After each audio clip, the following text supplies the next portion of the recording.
രാവിലെ എണീറ്റ് സാധാരണ കാറ്റി പുറത്താണ് പോണത് മൂത്രമൊഴിക്കാൻ. അപ്പോഴേക്കും പോയ സമയത്ത് കൊച്ചെന്നോട് പറഞ്ഞു, അമ്മ ദേ തവള കിടക്കണമ്മ എന്ന് പറഞ്ഞു. ഞാൻ തവളേനെ ചെന്ന് നോക്കിയപ്പോൾ തവളയുടെ സൈഡിലൊരു പാമ്പ് ചത്ത് കിടക്കുകയല്ലായിരുന്നു, ജീവനോടെ കിടക്കണമായിരുന്നു.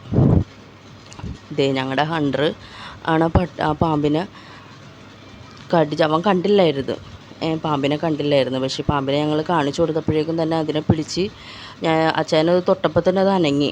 എനിക്കതൊന്നും ഷൂട്ട് ചെയ്യാൻ പറ്റിയില്ല. ഞാനും പിള്ളേരും കൂടെ ഓടി അകത്ത് കയറി. അത് കഴിഞ്ഞിട്ട് പാമ്പിനെ ഹണ്ടർ കണ്ടിട്ട് ഹണ്ടർ പിടിച്ച് അതിൻ്റെ തലേമേ പിടിച്ച് കുടഞ്ഞ് അതിനെ കൊന്ന് സീനാക്കി. പാവം ഹണ്ടറിനൊരു കടിയും കിട്ടി അതിൻ്റെ നിന്ന്. ഇതിപ്പോൾ ഞങ്ങൾ ചേരയാണെന്നൊക്കെ വിചാരിച്ചത്, പക്ഷേ ചേരയാണെന്ന് കണ്ടിട്ട് തോന്നണില്ല. ഈ പാമ്പിനെ കണ്ടിട്ട് ആർക്കെങ്കിലും ഇത് ഏതാ ഇനമെന്ന് മനസ്സിലാക്കി കഴിഞ്ഞാൽ ഒന്ന് പറയണം കേട്ടോ. ഹണ്ടർ ഇപ്പം ഓക്കെയാണ്, കുഴപ്പമൊന്നുമില്ല, ഇതുവരെ കുഴപ്പമൊന്നുമില്ല, അവൻ സേഫായിട്ട് തന്നെ ഇരിക്കണം. ഞങ്ങൾ വിചാരിച്ച് എന്തെങ്കിലും പറ്റുമെന്ന് പേടിച്ച്, കാരണം ഇത് ചേരയാണെന്നുള്ളത് യാതൊരു ഉറപ്പുമില്ല. ഇത് അറിയാവുന്നവരാരെങ്കിലും ഉണ്ടെങ്കിൽ ഒന്ന് കമൻറ്റ് ചെയ്തേക്കണേ. അപ്പം പാവം ഞങ്ങളുടെ ഹണ്ടർ അതിനെ പിടിച്ച് കടിച്ച് കൊടഞ്ഞപ്പോൾ തന്നെ അത് ഇതായി. ഞങ്ങൾ മിക്കി തൊട്ടടുത്ത് തന്നെ ഉണ്ട്. ആ കൂട്ടി കിടക്കുന്നത് മിനിയാണ്. മിന്നി ഇത് കണ്ടപ്പോൾ തുടങ്ങി നല്ല കരച്ചിലായിരുന്നു, കുരക്കനുണ്ട്. പക്ഷെ ഞങ്ങൾ എന്താണെന്ന് അങ്ങോട്ട് നോക്കിയില്ല.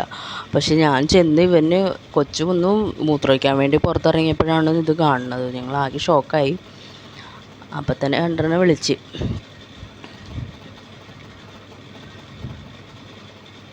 അവനതിനെ ശരിയാക്കി എന്തായാലും കൊന്ന് തന്ന്. പിന്നെ അതിനെ കൊണ്ട് കളഞ്ഞ്. എൻ്റെ ദൈവമേ, ഞാനാണെങ്കിൽ പോലും ആ സൈഡിലോട്ട് പോണതാണ് ലൈറ്റൊന്നും ഇടാണ്ട്. ഇപ്പം കാണേ കൂടെ കിഴി വന്നതായിരിക്കണം. എങ്ങനെയാണ് സാധനം കയറിയെന്ന് അറിയില്ല. തവളയുടെ പുറകെ വന്നതായിരിക്കണം. പക്ഷേ തവള ചത്ത കിടപ്പുണ്ടായിരുന്നു. തവളയുടെ തൊട്ടിപ്പുറത്ത് പാമ്പും കിടപ്പുണ്ട്. രാവിലത്തെ കാഴ്ച അടിപൊളിയായിരുന്നു എന്തായാലും.